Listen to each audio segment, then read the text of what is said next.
Friends, ఈరోజు మనం విజయవాడ నుంచి శ్రీశైలం వెళ్ళే ఏపీఎస్ఆర్టీసీ బసెస్ ఇన్ఫర్మేషన్ తెలుసుకుందాం.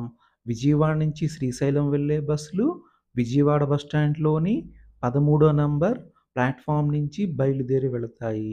విజయవాడ నుంచి శ్రీశైలం వెళ్ళటానికి ఫస్ట్ బస్ ఉదయం 5:30కు ఉన్నది. ఈ బస్ విజయవాడలో ఉదయం 5:30కు బయలుదేరి శ్రీశైలం వెళ్ళేసరికి మధ్యాహ్నం 1 అవుతుంది. విజయవాడ నుంచి శ్రీశైలం వెళ్ళటానికి బస్ టికెట్ రూ. 580గా ఉంటుంది. విజయవాడ నుంచి శ్రీశైలం వెళ్ళటానికి సుమారు 7:30 గంటల సమయం పడుతుంది. విజయవాడ నుంచి శ్రీశైలం డిస్టెన్స్ 270 కిలోమీటర్లు.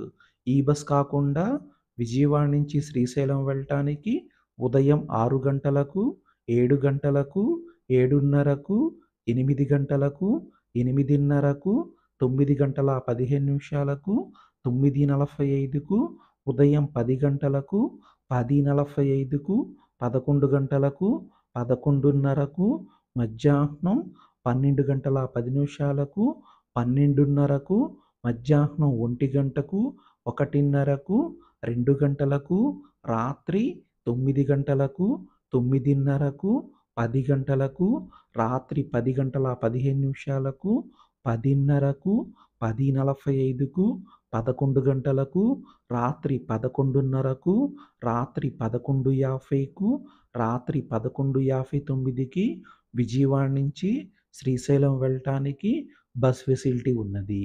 విజయవాడ నుంచి శ్రీశైలం వెళ్ళే బస్సులు విజయవాడ బస్ స్టాండ్లోని 13వ నంబర్ ప్లాట్ఫామ్ నుంచి బయలుదేరి వెళతాయి. విజయవాడ నుంచి శ్రీశైలం వెళ్ళే బస్సులు గుంటూరు, ఫిరంగిపురం, నరసరావుపేట, వినుకొండ, త్రిపురాంతకం, కుంట, దొర్నాల మీదుగా శ్రీశైలం వెళతాయి. విజయవాడ నుంచి శ్రీశైలం వెళ్ళటానికి బస్ టికెట్ సూపర్ లగ్జరీ బస్కి రూ. 580గా ఉంటుంది.